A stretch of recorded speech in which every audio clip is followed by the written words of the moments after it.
금요 예배 오신 분들을 진심으로 환영합니다. 이 코로나로 이제 지금 온라인 예배를 드리고 있는데 성전에는 저뿐입니다. 무반주로 찬송가 428장을 함께 부르겠습니다. 찬송가 428장입니다. 내 영혼의 햇빛 비치니 주 영광 찬란해. 이 세상 어떤 빛보다 이 빛 더 빛나네. 주의 영광 빛난 광채 내게 비춰 주시옵소서. 그 밝은 얼굴 배울 때 나의 영혼 기쁘다. 내 영혼에 노래 있으니 주 찬양합니다. 주 귀를 기울이시사 다 듣고 계시네. 주의 영광 빛난 광채 내게 비춰 주시옵소서. 그 밝은 얼굴 배울 때 나의 영혼 기쁘다. 내 영혼의 봄날 되어서 주 함께 하실 때 그 평화 내게 깃들고 주 은혜 꽃피네. 주의 영광 빛난 광채 내게 비춰 주시옵소서. 그 밝은 얼굴 배울 때 나의 영혼 기쁘다. 내 영혼에 희락이 있고 큰 소망 넘치네. 주 예수 복을 주시고 또 내려주시네. 주의 영광 빛난 광채 내게 비춰 주시옵소서. 그 밝은 얼굴 배울 때 나의 영혼 기쁘다. 아멘. 기도하겠습니다. 하나님 아버지 감사합니다. 오늘 생명의 말씀을 들을 수 있도록 저에게 기회를 주시니 감사드립니다. 말씀을 듣는 것은 그 어떤 것보다 큰 은혜이고 큰 축복임을 우리는 많은 시간 경험하게 됩니다. 하나님 말씀을 통해서 깨닫게 하시고 말씀이 우리를 살리는 것이며 말씀을 통해서 우리가 변화가 있다는 것을 믿어 의심하지 않게 도와주시옵소서. 하나님 힘들고 어려운 시절에 하나님 말씀 듣는 것을 큰 기쁨으로 삼고 이 시간을 기억하며 방송을 청취하는 하나님 백성들을 기억하여 줄 줄 믿습니다. 어려운 일을 당한 분들에게는 하나님 힘이 되는 사건이 있게 도와주시옵시고 소망이 끊어진 자들에게는 하나님 다시 한번 살 수 있다는 그런 소망을 갖게 도와주시옵소서. 하나님 말씀을 증거하는 중에게도 하나님 성령과 권능으로 붙잡아 주시옵시고 하나님 말씀을 증거할 때 담대함이 있는 귀한 시간 되게 도와주시옵소서. 하나님 듣는 우리가 은혜 받기를 소망합니다. 예수님의 이름으로 기도합니다. 아멘. 오늘 우리에게 주시는 말씀은 미가서 7장 7절로 13절 말씀 되겠습니다. 제가 갖고 있는 구약성경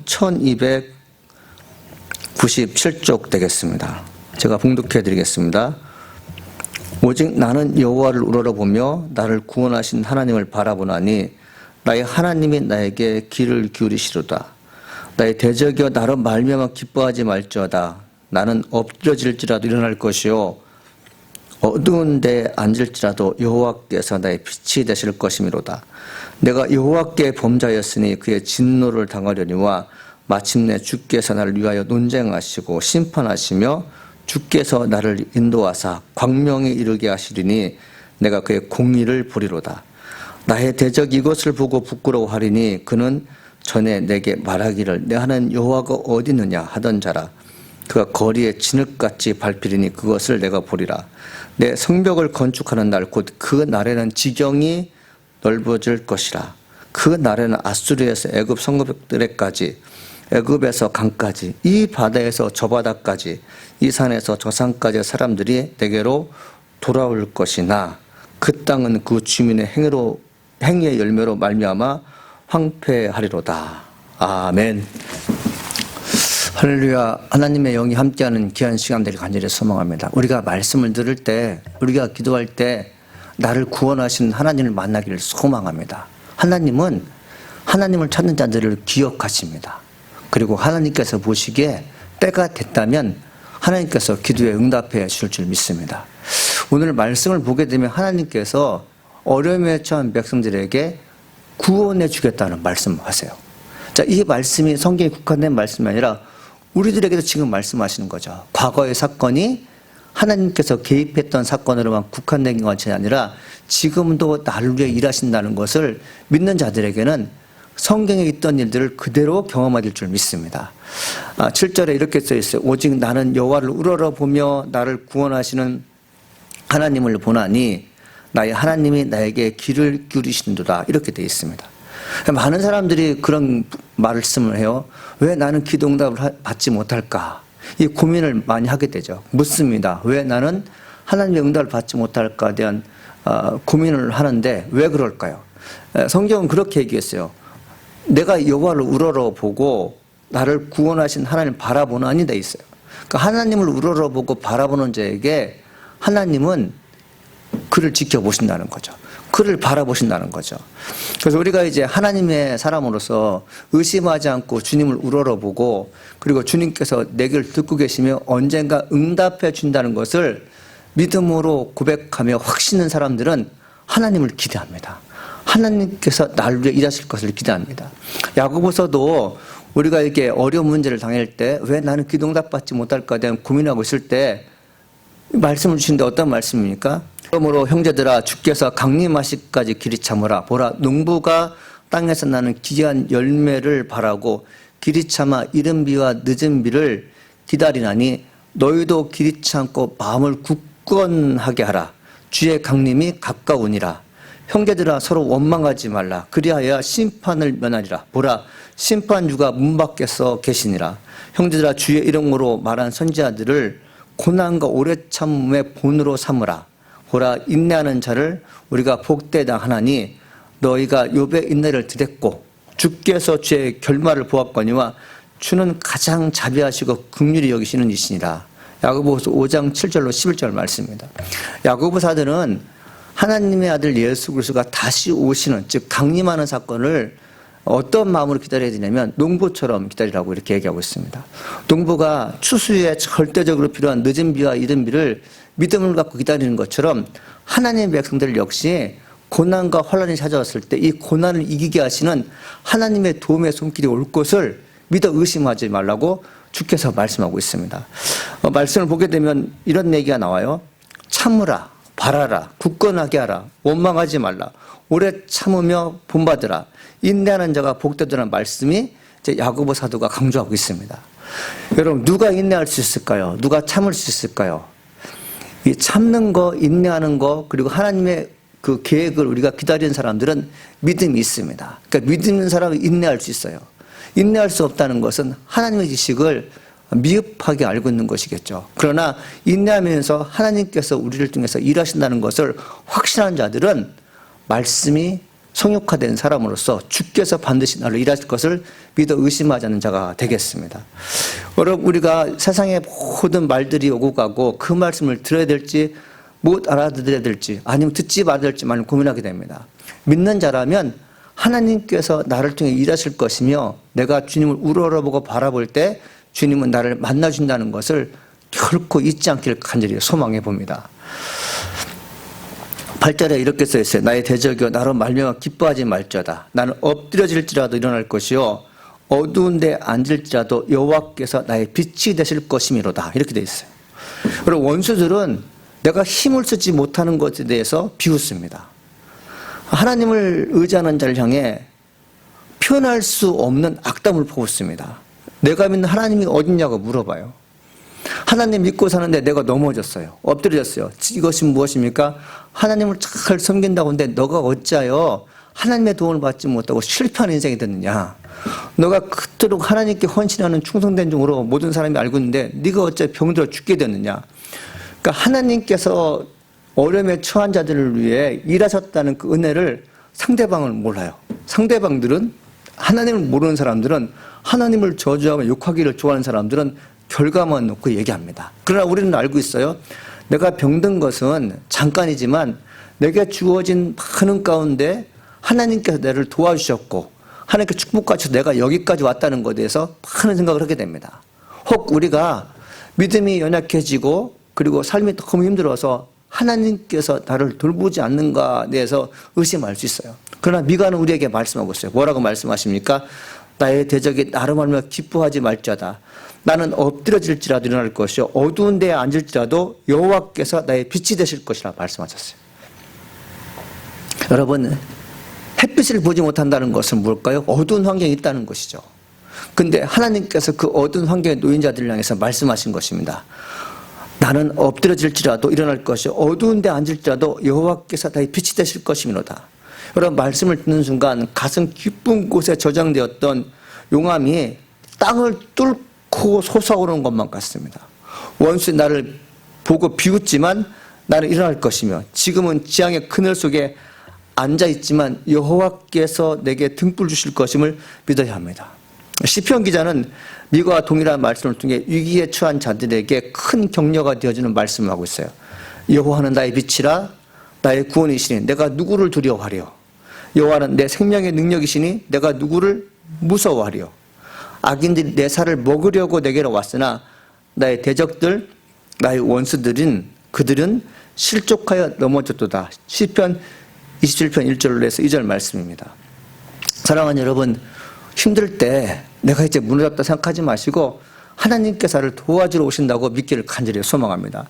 9절입니다. 내가 여호와께 범죄하였으니 그의 진노를 당하려니와 마침내 주께서 나를 위하여 논쟁하시고 심판하시며 주께서 나를 인도하사 광명에 이르게 하시리니 내가 그의 공의를 보리로다. 이렇게 되어 있습니다.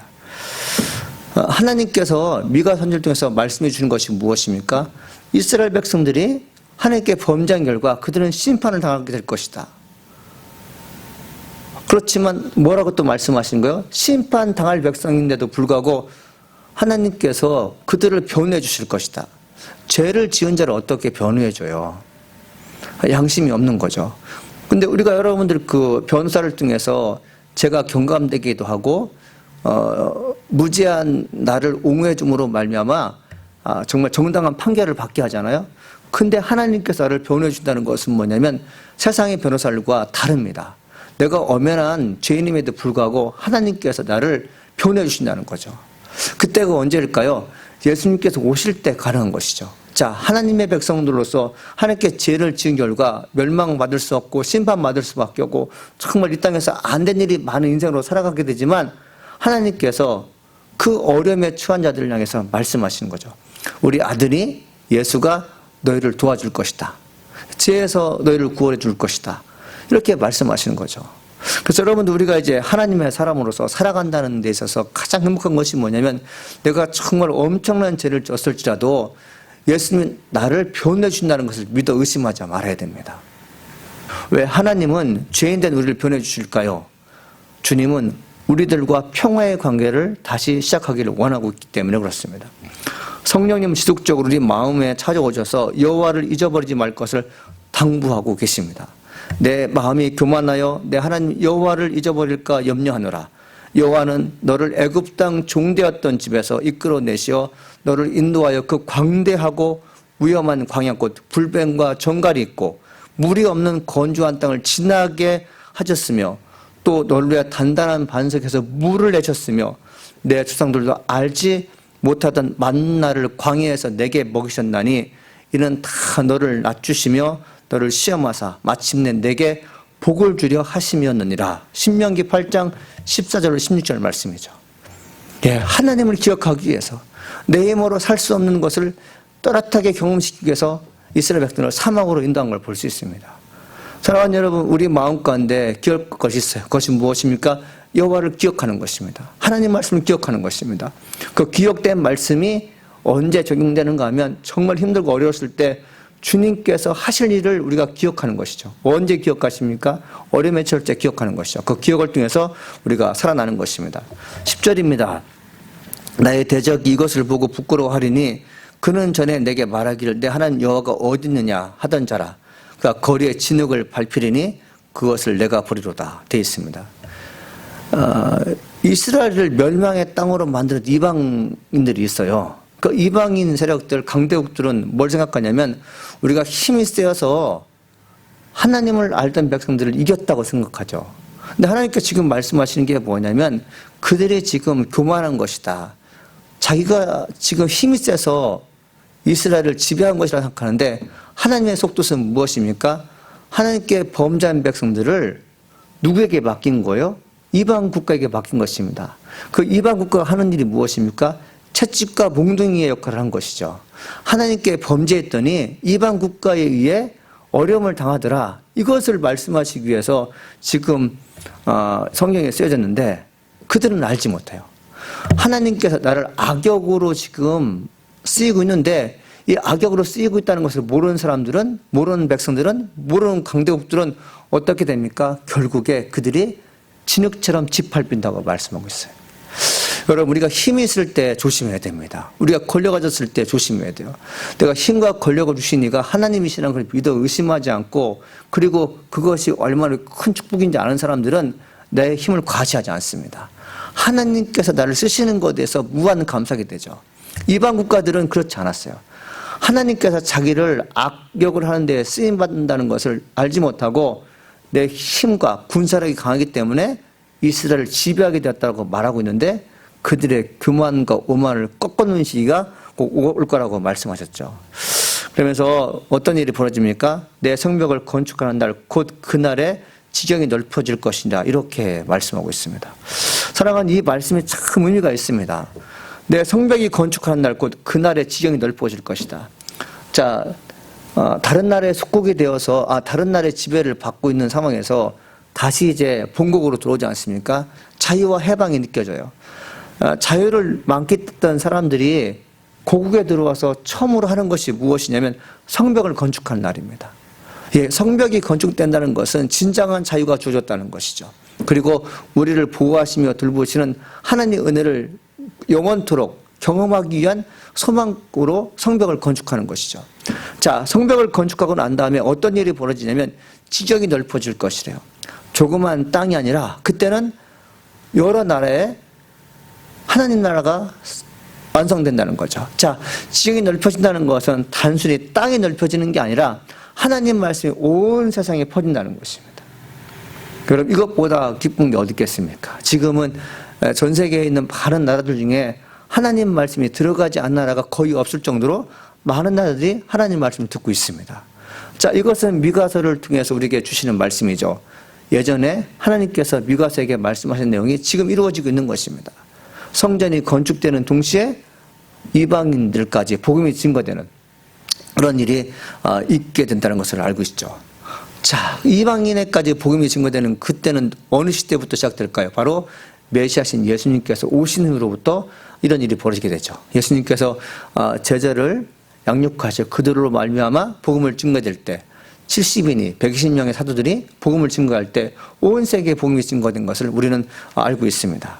자, 그 날에는 아수르에서 애굽 성애들까지, 애굽강까지, 이 바다에서 저 바다까지, 이 산에서 저 산까지 사람들이 내게 돌아올 것이나 그 땅은 그 주민의 행인의 열매로 말미암아 황폐하리라 되어 있습니다.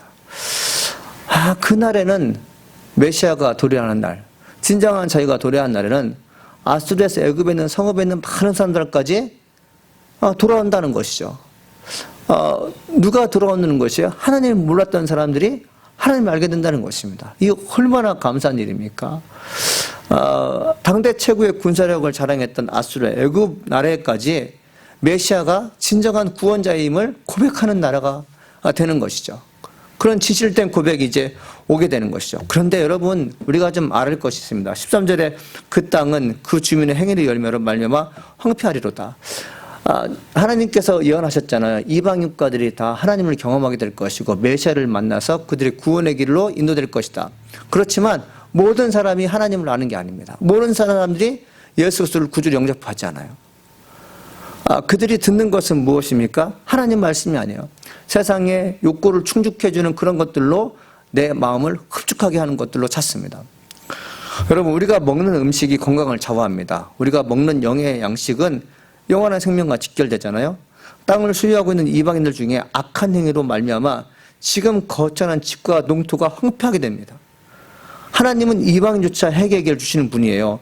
죄 없이 책망하시는 분이 결코 아닙니다. 같은 민족이요 같은 땅에 사는 이방인 중에 말씀을 듣고 진정한 구원을 주신 이가 누구인지 깨닫는 자가 있어요.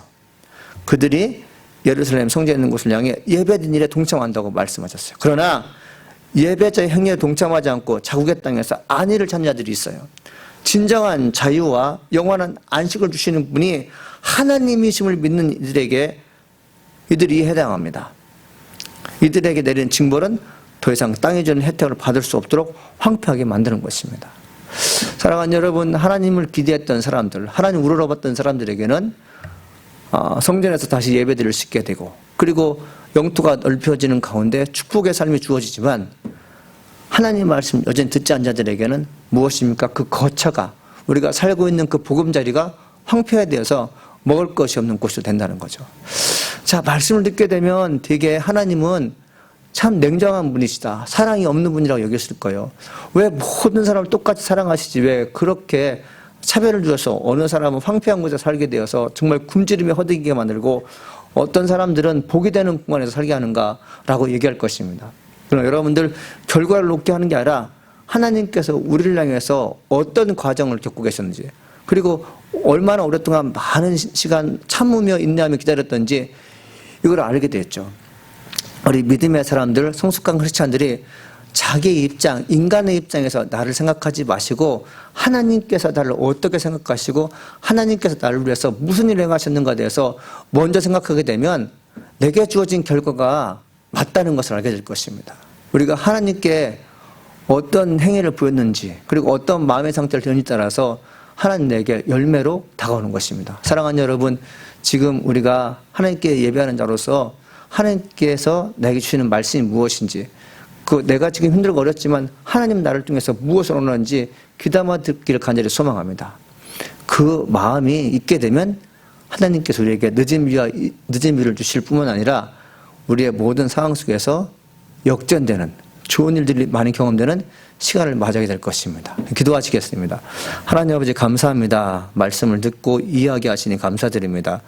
하나님 응답을 받는 사람들은 하나님 우러러보고 바라보는 자들에게 하나님 응답하신다고 말씀하셨습니다. 주님, 저희들이 소망 중에 주님 바라보게 도와주시옵시고 환난 가운데도 주님을 찾는 지혜자가 되게 도와주옵소서.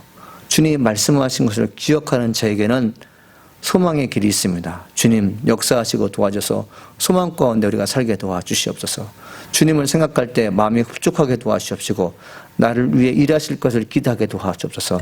지금 내가 꼭 하나님 이 일만큼은 이루어졌으면 좋겠다는 하나님 기도의 제목들이 있습니다. 그 기도의 제목이 이루어질수록 축복하여 주시옵소서. 믿음 가지고 확신 가지고 하나님 바라본 자들에게 놀랍도록 축복하여 주니 감사합니다. 예수님의 이름으로 기도합니다. 아멘.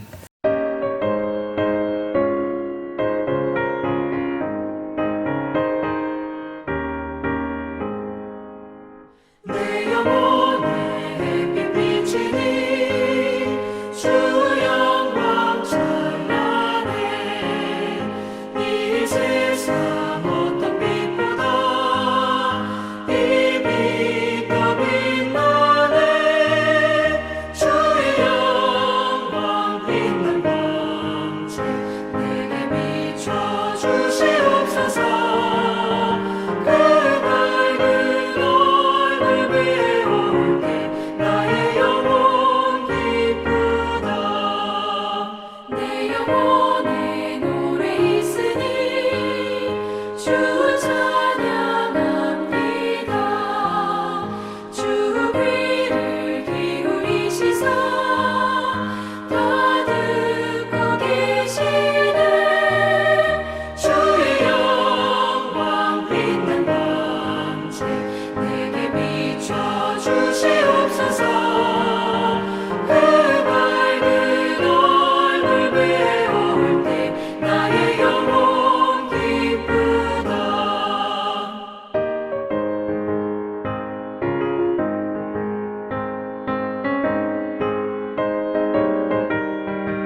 참